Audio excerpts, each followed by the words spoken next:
8 मोअज़्ज़िज़ जज साहिबान, जिनके हवाले से आपकी हुकूमत मसलसल ये कहती रही कि अता बंदयाल इन लोगों को बेंच में नहीं बिठाता, हम ख्याल बेंच बनाता है, मंसूर अली शाह साहब को बिठाओ, अतर मिनुल्लाह को बिठाओ या अफरीदी को बिठाओ, ये सारी बातें आप लोग करते रहे। जब अब उन्हीं सारे मोअज़्ज़िज़ जज साहिबान ने बैठ के एक फैसला किया, कुछ ने इख्तिलाफ किया, कुछ ने उसके हक में बात की, अब आप उस फैसले को भी नहीं मानते। तो ये इशू है कि इशू किसी एक सियासी जमात का नहीं है, इशू ये है कि 8 जज साहिबान ने एक फैसला दिया है, आप उसको क्यों नहीं मान रहे? एक सेकंड, अब मुझे ये बता दें कि जुल्फ़िकार अली भुट्टो को फांसी देने का फैसला कितने जजेस ने दिया था, आपको इल्म है? सर उस वक्त मार्शल लॉ लगा हुआ था, ज़ियाउल्लाह की आमरीत थी, आप उस अदालत का कैसे कंपेयर कर सकते हैं अदालत के साथ? मेरे भाई की अदालत थी, मेरे भाई आजाद है। मैं एक सेकंड ने काज़मी साहब, एक सेकंड, ना तो मेरी आपसे कोई बहस है, ना मैं आपको कायल करना चाहता हूँ, ना आप मुझे कायल करें। बात हम सीधी सीधी करते हैं कानून की। मुझे ये बताएं कि क्या 45 साल बाद आपने या मैंने सुना है ना कि उस वक्त इंसाफ के तकाजे पूरे नहीं किए गए थे और ये ज़्यादती हुई थी? आपने 45 साल बाद सुना?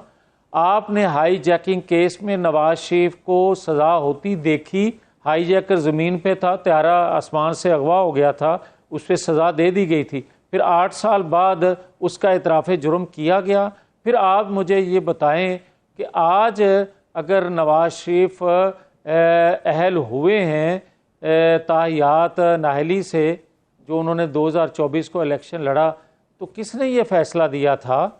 मेरे भाई इन्हीं अदालतों ने फैसला एग्री करता हूं, यही तो मैं कह रहा हूं। आप बिल्कुल वही बात कर रहे हैं जो मैं कह रहा हूं। मैं यही कह रहा हूं कि अदालतों के थ्रू ही, आप 45 साल पहले की बात कर रहे हैं। मुझे तो याद है जब जावेद लतीफ साहब के ऊपर गद्दारी का मुकदमा हो गया, हमने उस वक्त भी मजम्मत की थी कि मियां जावेद लतीफ गद्दार नहीं है। हनीफ अब्बासी साहब के साथ रात को 12 बजे जो अदालत ने फैसला सुनाया वो भी मुनासिब नहीं था। लेकिन इस सारे चीज को लीगली फाइट करना पड़ता है अदालतों के अंदर। ये तो नहीं हो सकता कि हम कहें कि हम फैसला ही नहीं मानते। काज़मी साहब, बड़ी खूबसूरत आपने बात की और मैं आपसे ये तवक्को रखता हूँ, ये जो बात कहने लगा हूँ। मुझे ये बताएं कि क्या हम शख्सियात को देखा करेंगे कि फ़लाँ ने क्योंकि फ़ैसला किया है और फ़लाँ वक्त मैं उनकी कसीदा ख़ानी करता था या मैं उनके फ़ैसलों का मोतरफ़ था, और आज क्योंकि वो फ़ैसला गलत कर रहे हैं या गलत हो रहा है या ये राय ठीक। हाँ, मैं बड़े अदब से ये गुजारिश करूँगा कि जब फैसले आ जाते हैं तो उस पर काज़मी साहब हों या जावेद लतीफ़ हो, वो खुल के बात कर सकते हैं। ये बात दुरुस्त है। अब मैं खुल के बात क्योंकि कर सकता हूँ उस पर, तो बड़े अदब से फिर भी ये गुजारिश करने लगा हूँ कि भाई मेरे, ये ना देखें कि किस वक्त किसने क्या फ़ैसला किया। देखने वाली बात यह है कि इस वक्त जो फैसला हो रहा है वो दुरुस्त है या नहीं दुरुस्त। मैं तो इसकी बात करता हूँ, आप मेरे बात भी पर सोच लीजिएगा कि जो मैंने बात की है। मैं आपसे काफी हद तक एग्री करता हूँ, पर मैं सिर्फ ये जानना चाहता हूँ कि आप ये फिर कह रहे हैं कि इस फैसले के ऊपर अमल दरामद नहीं होगा, जो मखसूस नशिस्तों वाला फैसला है।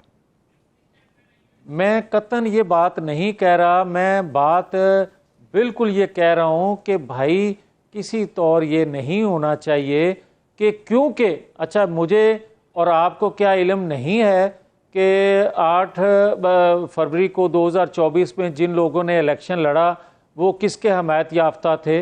वो उनके पास सर्टिफिकेट हो या ना हो, मैं भी जानता हूँ, आप भी जानती हैं, अदालतें भी जानती हैं। ये बात दुरुस्त है ना? बिल्कुल दुरुस्त है जी, सबको पता है।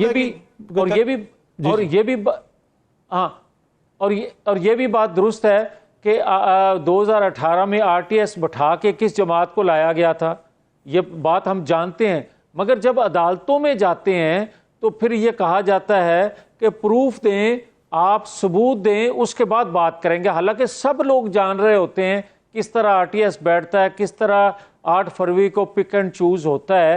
मगर मेरे भाई, मेरी गुजारिश ये है कि अगर आप सबूत कानून के मुताबिक मानते हैं तो फिर क्या सुन्नी कौंसल या जो भी इत्तेहाद है उसने, अगर तो सुन्नी इत्तेहाद कौंसल, अगर तो उन्होंने कोई स्पेशल सीटों की लिस्ट दी है, तो मेरे भाई ना अखलाकी तौर पे ना कानूनी तौर पे ये आज के हुकूमत वक्त का जो इत्तेहाद है, इसको किसी तौर पर भी ये नहीं होना चाहिए कि इनको स्पेशल सीटें दी जाएं।